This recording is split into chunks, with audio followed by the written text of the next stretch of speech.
Je commence par la première question qui m'a un peu érodé. C'est le mot l'arnaque. Et je trouve que j'ai l'impression que c'est volontairement un petit peu une petite pique. Moi, j'étais pas d'accord. Ah, voilà, ça y est, on peut voilà, commencer allez, comme ça. on touche. Non, j'étais d'accord, on était tous les deux d'accord sur le constat, complètement d'accord que ce qu'on a fait comme travail, puisqu'on est deux journalistes, pour faire cette BD, ça pouvait aboutir à dire que c'était une arnaque, mais après, il y avait la question de est-ce qu'en faisant ça, on va pas faire fuir tout un tas d'hommes, malheureusement, qu'on voudrait qu'ils soient concernés par la BD et par ce sujet, et qui pourraient être un peu inquiétés en lisant ça, et donc on avait ce débat sur comment on la titre, quoi. Après, est-ce qu'il y avait plusieurs idées? La première question, c'est est-ce qu'il y a une arnaque? Est-ce que sur le fond, il y a une arnaque? Sur le fond, il y a une arnaque. Voilà. On va y venir. Tu veux répondre sur le fond? Moi, j'ai répondu sur la forme. Sur le fond, oui, il y a une arnaque, parce qu'on se raconte une histoire qui est plus belle qu'elle n'est. C'est parce qu'on change un peu plus de couches que nos pères, ou qu'on donne un peu plus de biberons, qu'on est arrivé à une égalité, sinon parfaite, en tout cas acceptable, quoi. Donc il y a arnaque, elle n'est pas forcément... Elle n'est pas forcément préméditée, elle n'est pas forcément complètement réfléchie, assumée, etc. Mais elle est quand même là. Et je pense qu'il y a beaucoup de mères, et on le voit dans les messages sur les réseaux sociaux, où on reçoit plein de commentaires avec des points d'exclamation en mode revanche, enfin, oui. Ça y est, maintenant c'est tangible. Qu'il y a beaucoup de mères qui considèrent qu'il y a une arnaque, quoi. Alors, ça part de votre constat personnel ? Oui, ça part du constat qu'on a fait en tant que journaliste, mais ça part aussi de nos expériences, du miroir qu'on a regardé un peu, et où ça n'a pas toujours renvoyé des images géniales, quoi, sur les manquements qu'on pouvait avoir dans nos vies perso, sur le fait, c'est ce qu'on raconte un peu dans la BD, c'est que toi tu parleras pour toi, moi par exemple ma copine elle trouve qu'on est plutôt assez égalitaire sur ce qu'on fait chacun de notre côté à la maison, quoi, avec notre fille. Mais que j'ai le côté un peu mec avec le selfie de valoriser fortement et un peu trop ce que je fais, alors même que c'est la même chose que ce qu'elle fait elle, et ça c'est un peu le truc qui chez moi est un peu indépassable, en tout cas pour l'instant, mais ça va peut-être bouger. Et toi, on est des amis proches, donc Anne qui n'est pas là mais qu'on salue, qu'est-ce qu'elle dit, Anne? Non, mais c'est même pas vraiment Anne, en vrai, c'est plus moi. Moi, il y a plein de fois où je me rends compte que voilà, je me repose sur la mère des enfants, et face à ce constat, du coup, c'est la flemme d'évoluer, ou... Ouais, non, d'abord il y a une évolution, donc il y a quand même machin. Enfin, on a fait quand même un gros morceau du chemin, ou un petit morceau, en tout cas un bon morceau. Et ensuite, oui, il y a de la flemme, il y a des trucs, il faut se les dire 100 fois pour commencer à les faire, et ben là, tu te les dis 50 fois. Enfin, il y a un mix de plein de choses, il y a une entreprise, un travail qui n'est pas du tout organisé aussi pour te permettre de t'occuper mieux et plus des gamins. Donc après, ça retombe. En fait, c'est une espèce de cercle vicieux.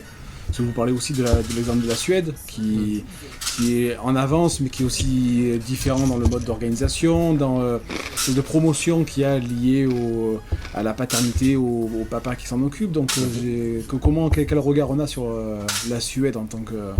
la Suède, c'est un peu quand même... nous, donc on y a été pour la BD, on y a été 5 jours faire une espèce de reportage un peu pour voir justement comment c'était, parce que c'est souvent vendu comme le pays un peu phare en la matière. Et quand on y était et quand on est revenu, on s'est dit quand même c'était beaucoup plus...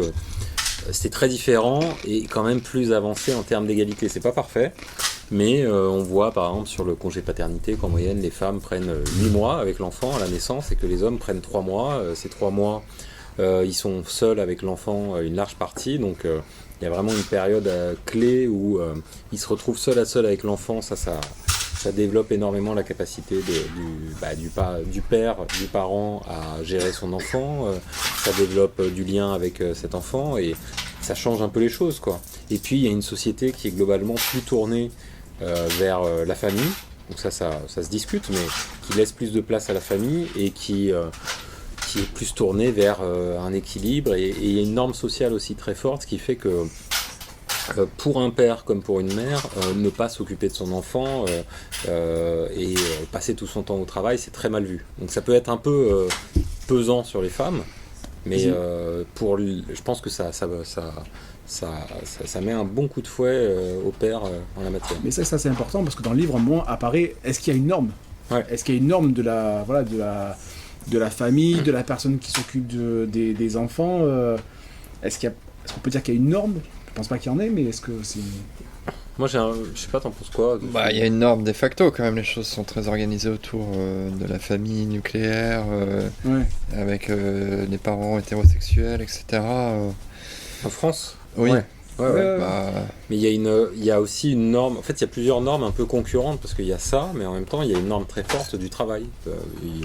Il faut travailler, il faut passer beaucoup de temps au travail. Parce que c'est valorisant. Ouais, parce que. Je dis pas que c'est ce que je pense. Je dis Non, pas non, que c'est ce que je non, pense. ouais, C'est bien Le sûr, l'expérience, un rapport au constat. travail évolue. Ouais. Moi, je travaille au ministère du Travail. Ok. Et en fait, mon métier, c'est de charger le développement de l'emploi Ok. et d'animation territoriale. Et ce qu'on voit, c'est que les jeunes ont un rapport complètement différent. Ah bah c'est sûr. Ouais. Enfin, il y a une évolution de la perception du rapport au travail, tournée vers le bien-être personnel, qui tend, là c'est mon avis, à un équilibre plus juste, en tout cas plus juste entre la vie professionnelle et la vie personnelle, qui permettrait du coup cette répartition, en tout cas un équilibre dans la vie de couple aussi et par rapport aux enfants, pose d'autres problèmes managériaux au sein des entreprises et complètement différents, où les entreprises doivent changer de paradigme et de se vendre différemment. Mais il y a une évolution aussi sociétale là. Ouais. Donc, peut-être que ce rapport au travail permettrait aussi d'équilibrer ça.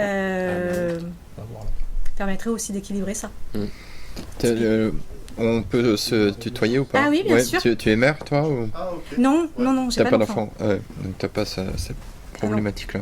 Mais typiquement, donc j'ai 40 ans, je suis mariée, mais j'ai pas d'enfant. Là, il faut, par rapport au modèle qu'on reproduit, là, j'ai eu ces questions. T'es mariée, pourquoi t'as pas d'enfant? Ouais, bien sûr. Donc il y a des modèles qu'on reproduit. Je pense qu'inconsciemment, il y a des modèles qu'on reproduit au sein du couple aussi, de l'autre côté de la barrière, enfin de vous, sans forcément volontaire. Donc en fait, ça questionne à chaque fois de la représentation sociale, la place sociale et ce qu'on veut vraiment en fait. Ouais. Donc je pense que c'est... Non mais c'est vrai qu'on voit beaucoup sur les jeunes générations, en effet, les plus jeunes que nous. Enfin moi j'ai 37, toi t'as 46. Et un rapport au travail qui est différent et je pense qui est plus sain aussi. Et en Suède, ce qui est rigolo, c'est que la norme est très inversée, c'est-à-dire que par rapport à, on va dire, à ce qui la situation globale en France, ou en tout cas pas les jeunes générations, quoi, c'est là-bas, c'est la norme, c'est la famille, quoi. Si on est au travail encore à 17h, les gens te regardent et se demandent pourquoi tu travailles mal, quoi. C'est très différent. C'est pas la blague qu'on met un moment dans la BD de t'as pris ton après-midi parce que tu pars à 17h, quoi. C'est vraiment il faut partir, quoi. Mais du coup il y a un petit poids aussi parce que typiquement les nanas qui deviennent mères et qui au bout de 2-3 mois voudraient retrouver le travail, on les prend pour des monstres, quoi. C'est genre, tu abandonnes ton enfant, comment c'est possible? C'est une norme qui pèse très différemment, quoi. Et donc nous, ce qu'on a tiré de ça, c'est un décentrage, avec l'idée que ça peut être pas mal aussi de rééquilibrer. Après, ça peut être aussi un peu dur, je pense, pour les gens, quoi. Bonsoir. Donc, ouais. D'accord. Il y a une phrase, si vous avez des questions, vous n'hésitez pas. Vous y allez direct. Dans la préface, il y a une phrase que je trouvais assez significative. Si on bouge la place des femmes et les définitions du féminin, on bouge automatiquement la place des hommes et les définitions du masculin. Est-ce que, encore une fois, c'est une question qui peut paraître naïve, mais est-ce que du coup est-ce que c'est vrai? Est-ce que la place des femmes est automatiquement définie par celle des hommes? Est-ce qu'il y a... Là, c'est le contraire. Hein. C'est la place des hommes qui est définie par rapport à la place des femmes. Donc c'est dans le sillon de MeToo et de toutes les interrogations que ça pose. Enfin, je crois que Titiou l'écrit dans ce sens-là. Hein. C'est l'idée que, voilà, après des années où il fallait écouter la parole des femmes et remettre en cause un certain nombre de... Enfin, de faire en sorte qu'il y ait une suite à tout ce qu'elles disent, etc. est venu le temps d'écouter aussi ce que les hommes ont à dire sur tous les changements qui sont liés à MeToo et à toutes les conséquences de MeToo. Et nous, on est convaincus, puisque c'est pour ça qu'on a fait cette BD et celle d'avant, que c'est un peu le temps des hommes est un peu venu, parce que si on fait évoluer la place des femmes, de toute façon, les hommes vont devoir renoncer à des privilèges, renoncer à des situations de confort, renoncer à un certain nombre de choses. Donc, autant les préparer et commencer à en discuter avec eux, quoi. Après, c'est dans une configuration où on parle on parle dans le cadre des relations hétéros, quoi, parce que par exemple, donc j'étais hier à Nice chez mes copines c'est un couple lesbien, et ma meilleure amie, elle me disait, mais moi, je n'en ai rien à foutre, et elle me le disait alors que je suis son meilleur ami et que je fais un livre là-dessus. Elle me disait, mais moi, la parole des hommes, je n'en ai rien à foutre, c'est fini, il y a trop de déceptions. Mais dans tous les domaines, ou que c'est lié aux enfants? Dans tous les domaines, quoi. Elle disait, c'était c'est par rapport à ce qui est un peu la norme, c'est un peu radical, mais elle me disait, mais moi, je n'y crois plus. Il y a eu une tribune dont on a un peu parlé la semaine dernière dans l'IB, qu'on a signé d'ailleurs tous les deux, sur des hommes qui s'engagent sur les sujets féministes. Elle disait, mais combien dans cette liste d'hommes ont fait des agressions, des trucs comme ça, et voilà, et bon, c'est un peu le pas de côté, mais c'est aussi intéressant de voir comment ça peut être perçu, la parole qu'on a sur tout ça, quoi. Je sais pas ce que vous en pensez. Est-ce que tu en penses? Moi, je partage le point de vue que la parole doit être revenue aux hommes, parce que je suis persuadée que le féminisme ne peut passer que par votre acceptation, aux hommes, je parle à vous, votre acceptation de perte de privilèges. Et au-delà de ça, moi, je pense que ça peut ne passer que par l'éducation.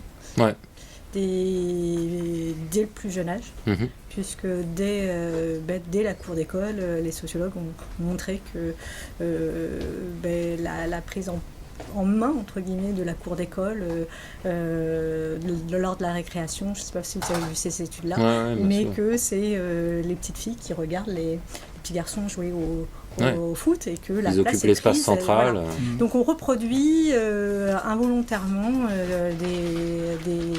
des choses, et ainsi l'éducation doit aussi l'éducation du genre, des rapports hommes-femmes doit passer, enfin c'est mon intime conviction, par l'école.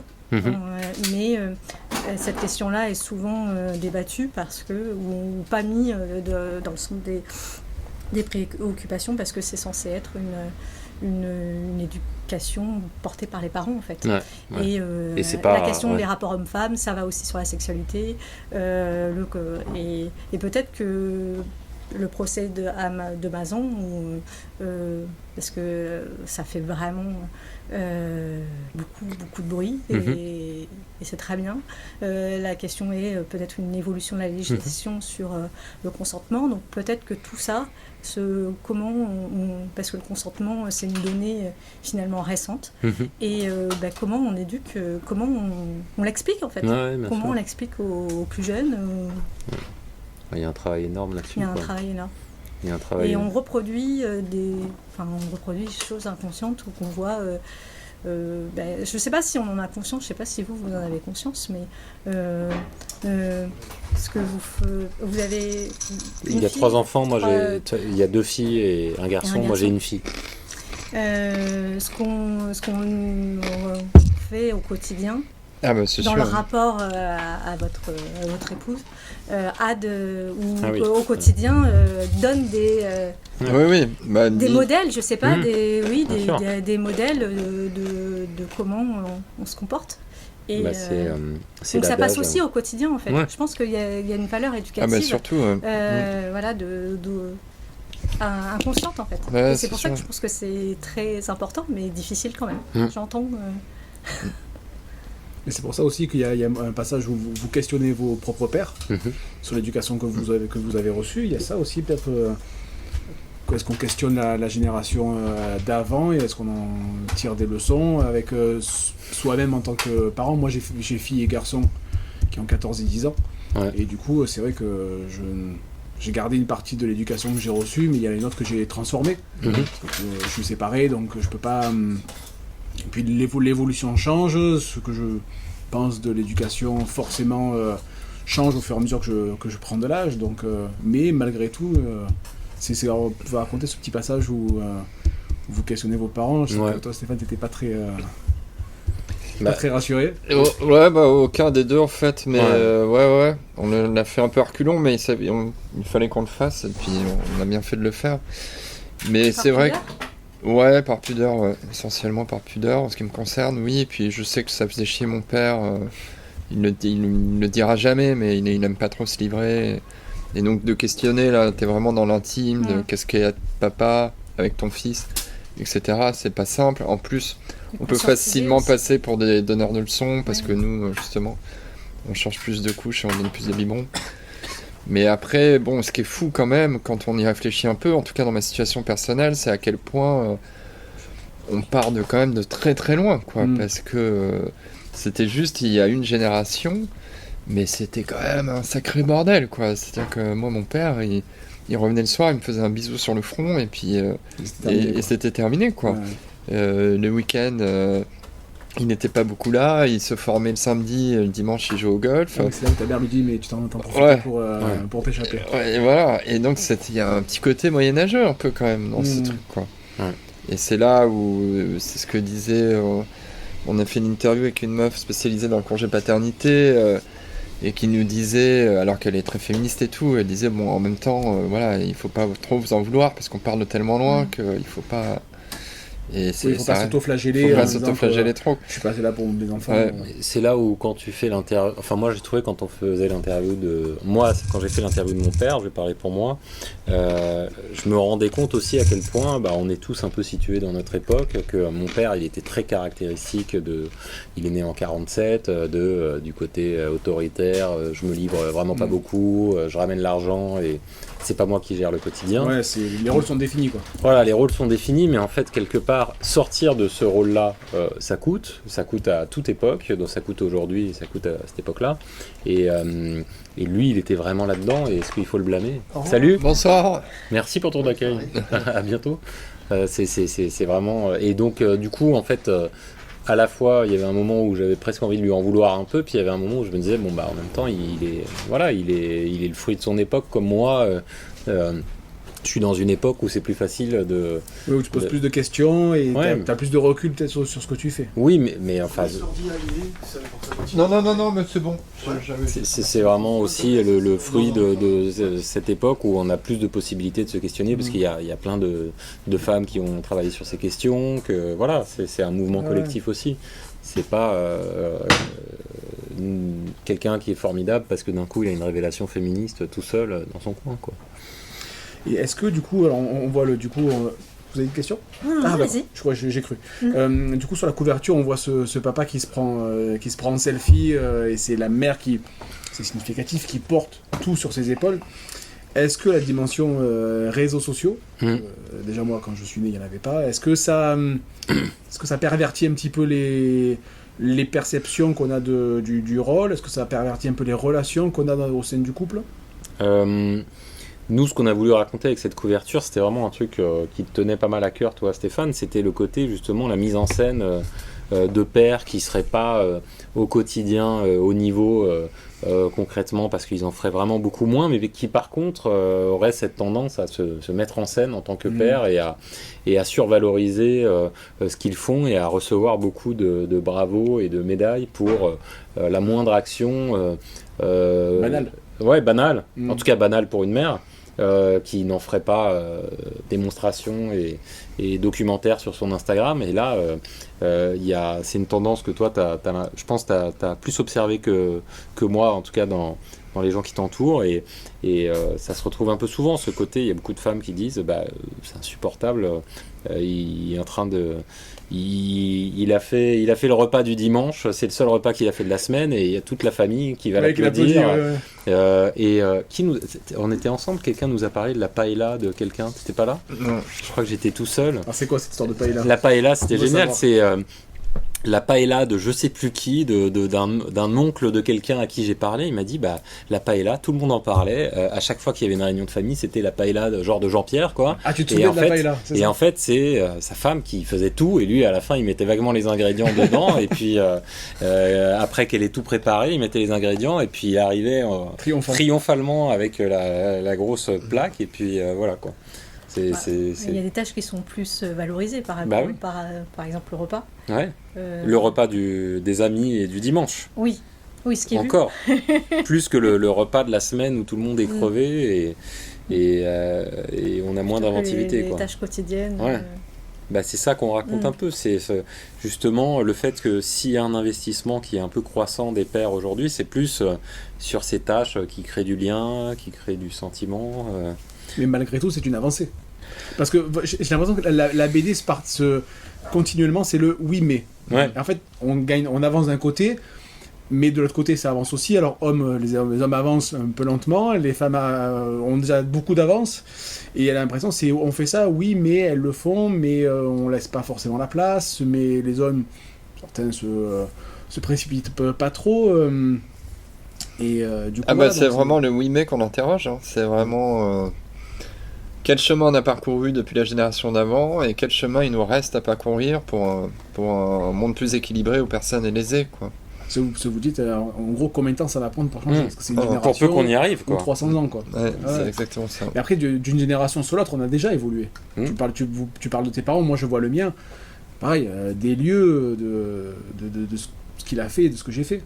Ouais. Sans pour porter de jugement. Hein. Et est-ce que vous pensez qu'il faut une volonté politique pour que ça soit accéléré? Parce que là, les choses évoluent d'une génération à l'autre sans forcément... il y a l'évolution du congé paternité, mais est-ce que c'est ça qui a de conséquences là, moi j'ai l'impression que la politique suit plus la société et pas vraiment moteur. Et moteur, oui. En Suède, il y a vraiment une volonté politique très forte et qui est à l'origine de choix très forts. En France, moi j'ai vraiment l'impression qu'on a une classe politique que ça intéresse pas beaucoup, qui est beaucoup plus dans des logiques de lutte des classes et de choses comme ça, d'inégalité sociale, mais beaucoup moins dans un paradigme de dominant-dominé, homme-femme. Et sur le congé pat, il reste quand même beaucoup de chemin à faire, et tout ça est très récent. Il y a 20 ans, c'était 3 jours, quoi. Mais ça reste nécessaire, je pense qu'il y a vraiment cette volonté politique parce qu'il y a des changements structurels.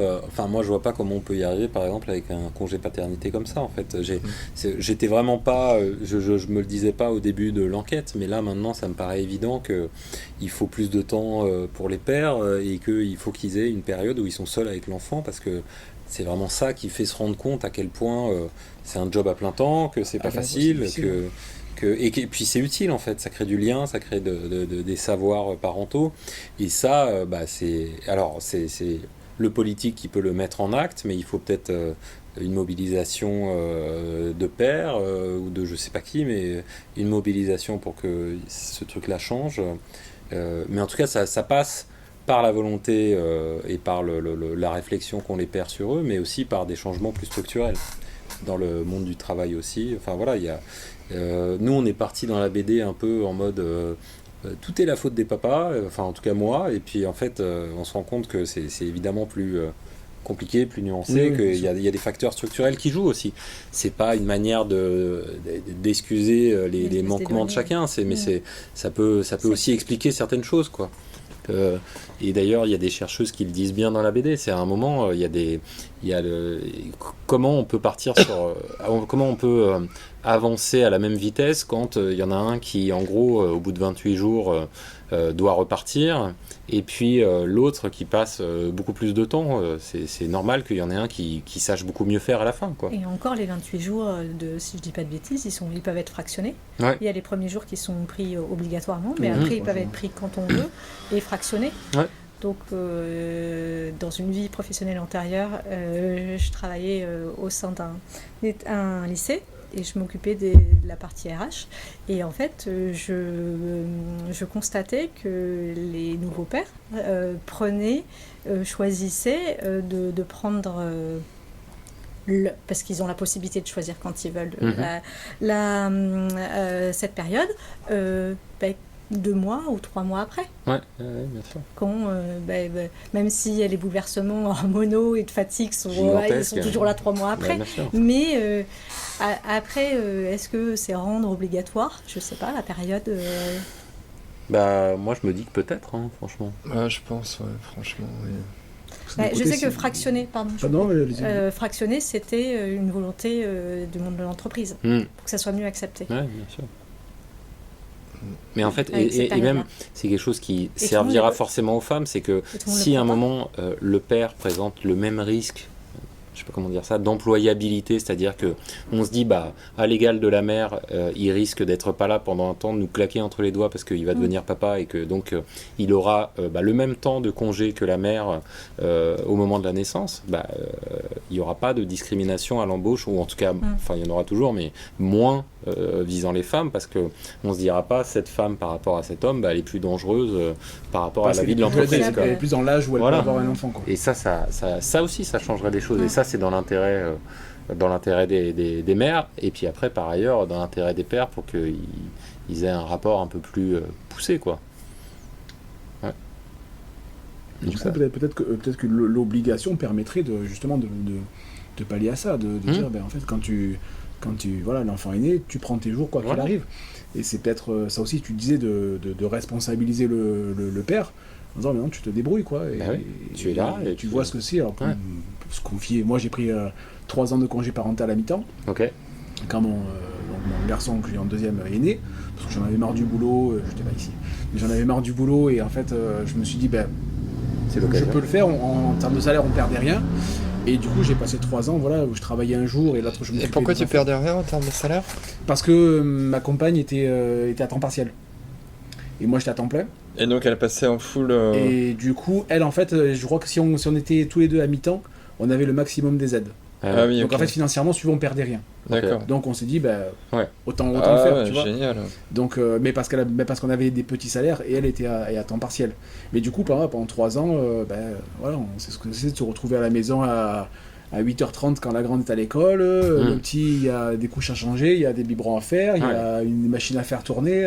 C'est pas les vacances, quoi. Non, mais... Ouais. Mais c'est bien, moi je me suis rendu compte qu'en fait c'est un boulot à plein temps, que 16h30 arrive déjà, tu dis c'est passé à une vitesse folle, tu vois. Non, tu t'es pas posé, tu vois. Et, je n'ai pas eu le temps de jouer à la console et de regarder des séries parce qu'en fait ce n'est pas possible. Non, en fait concrètement tu n'as pas le temps. Ouais, t'as pas le temps. Et le côté positif c'est que ma compagne pouvait s'absenter la journée. J'étais pas perdu avec les enfants. Bien sûr. Hein. Tu vois, je partais avec ma poussette et mon sac à langer et il fallait changer une couche. Tu vois, je le faisais sur un Puis si la première fois tu t'es planté parce que t'as oublié un truc, la deuxième fois tu le sais, quoi. Non, mais forcément, t'as oublié quelque chose. Ouais, mais je veux dire, après tu le sais, quoi. Et puis maintenant mes enfants sont grands, mais j'ai toujours des Kleenex, j'ai toujours du sérum physiologique. Parce que t'as toujours un truc à nettoyer, tu vois, quand les gamins il est tombé, toujours des mouchoirs, toujours des trucs comme ça. Donc et je trouve que ça responsabilise les pères et ça on gagne en autonomie. Ouais. Je peux vous poser la question du regard de votre entourage quand vous avez pris ce congé? Ça a questionné ou Oh, pas du tout. Oui. Non, pas du tout. Il n'y a pas eu de... Et puis je leur ai dit, en fait, c'est soit ça, soit je démissionne parce que j'en ai vraiment ras la casquette. Je travaillais en grande distribution, donc 15 ans à se lever à 4h du matin, au bout d'un moment, on sature un peu, quoi. Alors, est-ce qu'elle... Pardon, vas-y, je te dis. Non, mais est-ce qu'à l'inverse, le regard de l'entourage, c'était pas justement... formidable, un papa qui parce que ça peut du coup se présenter dans l'autre sens, alors que c'est quelque chose assez commun chez je te cache pas que quand tu arrives le matin à l'école maternelle, tu vois, avec un enfant dans les bras, on te dire que tu vois, comme Moïse, tu vois la mer et tu passes n'importe où, quoi. On ne regarde que toi, alors qu'il y en a 50 des femmes qui sont passées avant et qui sont invisibles. Donc c'est vrai qu'il y a cette espèce de fantasme du papa poule mais fort à la fois et qui sait tu vois changer des couches, donc mais alors que les femmes le font, et des fois avec 2-3 gamins, ou voilà 2-3 gamins je n'aurais mené un peu moins large, tu vois, mais voilà, moi je suis très très content, et c'est vrai que je voulais le faire, tu vois, je voulais c'est chouette, ça. je voulais mettre un peu les mains dans la voilà, parce que des fois on le fait quand ça déborde, mais du coup non, du coup voilà, c'est, je trouve que c'était une belle expérience, et vraiment je le regrette à aucun moment, quoi. Ouais, et puis tu vois que la conséquence, c'est qu'il y a des à la fin, tu sais beaucoup plus de choses, quoi. Tu sais beaucoup mieux gérer tes enfants que quelqu'un, souvent des pères qui ont malheureusement pas pu passer autant de temps. D'un quoi. côté, ça te fait peur, quoi. Ouais, Ça c'est fait peur ça. d'être avec des gamins, tu vois, et maintenant avec les miens, voilà, les rapports se sont changés, parce que moi j'étais l'autoritaire du couple, donc étant seul maintenant, je suis obligé de faire et le côté un peu tendre et le côté un peu autoritaire, mais maintenant ça roule. Alors, il paraît que ça change, voilà, on verra à l'adolescence, on verra à 20 ans, on verra, mais du coup voilà, moi je trouve que si on pouvait le faire un peu tout, ça serait, tu vois. J'ai la dépôt de départ, j'arrivais à la poussette et les couches, quoi. Bah ouais. Je dis, bah ouais, mais c'est mon tour de garde, donc en fait il est avec moi, donc c'est tout soit ça. il est là, soit je suis pas là. Mm. Donc Non, mais Nathalie, on va pas vous retenir plus, mais peut-être vous avez d'autres choses à faire, non Ah bah, Non. je sais pas à quelle heure ils ferment, enfin c'est déjà fermé, mais au moment ils vont éteindre les lumières, peut-être. Vous Ouais, sentez vous êtes- pas obligé par votre présence unique de rester. Ouais. Il est quelle heure 19h30. Mais c'est Ouais, très gentil à vous d'être venus déjà. Ah bah, au moins j'aurais été la présence toulonnaise. Bah ouais. Écoutez, Mm. c'est bien, tant mieux. Et qu'est-ce qui vous a inspiré dans le fait, justement, quand vous nous avez entendu, c'était un sujet qui vous... Oui. En fait, déjà, je trouvais qu'un côté un peu provoquant du titre, ça interpelle. Et puis, je trouvais intéressant que finalement, c'est ce que je disais tout à l'heure, que ça soit des hommes qui s'en saisissent et qui se questionnent par rapport à votre prisme, et en plus avec votre regard de journaliste. Après, ça fait écho à d'autres sujets féministes plus globaux qui sont dans la société. On a vu, je l'ai évoqué avec le procès Amazon. Ça rentre dans les éléments de société, en fait. Oui, bien sûr. Dans le Ça contexte. participe. C'est une pierre à l'édifice, je pense. Votre réflexion. Ça fait avancer la cause. Le débat. Le j'espère. débat, la cause. C'est une petite brique, une briquette. Et dans les différentes présentations que vous avez faites, quels sont les retours des hommes en face ? Les hommes, ils sont... c'est beaucoup moins unanime que les femmes qui sont globalement enthousiastes. Les hommes, il y en a certains qui se sentent vraiment visés par l'arnaque. En gros, tout de suite, ils ont besoin de dire ah mais moi j'en suis pas du tout une. À la maison, je fais beaucoup plus que ma copine. Je partage tout est partagé. Je vois pas pourquoi tu parles d'arnaque alors que moi j'en suis pas une. Et donc on se retrouve à expliquer que on décrit un phénomène global. Donc il y a forcément des exceptions et des gens qui rentrent pas dans la case, mais voilà, donc il y a pas mal ça. Il y a il y en a aussi qui sont un peu plus ouverts à la réflexion et à l'idée de se dire que Il n'y en a pas beaucoup d'hommes. Hein. Qui C'est viennent. c'est beaucoup de femmes. Ouais. Là, je Paradoxalement, résume, c'est beaucoup de femmes qui aiment, d'accord. Moi, je Voilà, fais écho. 100% ce soir. C'est vrai, Oui, mais je 100% suis du pas public sûre est que féminin, Toulon c'est soit vrai. représentatif. Non, mais c'est... Non, mais s'il n'y en avait c'est qu'un ou une, voilà. C'est mais la femme. C'est révélateur, du coup. non, mais après là, je prends au sens plus large aussi les remarques qu'on voit sur les réseaux sociaux, les trucs comme ça, où il y a vraiment ce truc un peu que ça heurte un peu certains pères qui ont l'impression qu'on les vise et que forcément ils sont des arnaques parce qu'il y a écrit l'arnaque du nouveau père, quoi. Donc ça c'est faire un peu de pédagogie, non mais bref, de dire tout va bien. Si... À la tribune que vous avez signée la semaine dernière, c'était pareil. Beaucoup d'hommes ont réagi en réaction en disant mais non, on n'est pas tous des violeurs. Ouais. Donc c'est pareil en fait. Ouais, bien sûr. Oui. Mais après, Ouais, les mecs, ils sont un peu cons aussi, parce que, tu vois, quand Camille Froidevaux, elle dit tous les hommes doivent avoir honte et tout, c'est aussi une façon d'interpeller. Enfin, ce qui est intéressant, c'est la réflexion qui découle de ça. Et t'as beaucoup de mecs qui sont là, bah non, pourquoi je devrais avoir honte pour un truc que j'ai pas commis. C'est comme l'arnaque des nouveaux pères, tu vois, il faut tirer la pelote de laine qu'il y a derrière. Quoi.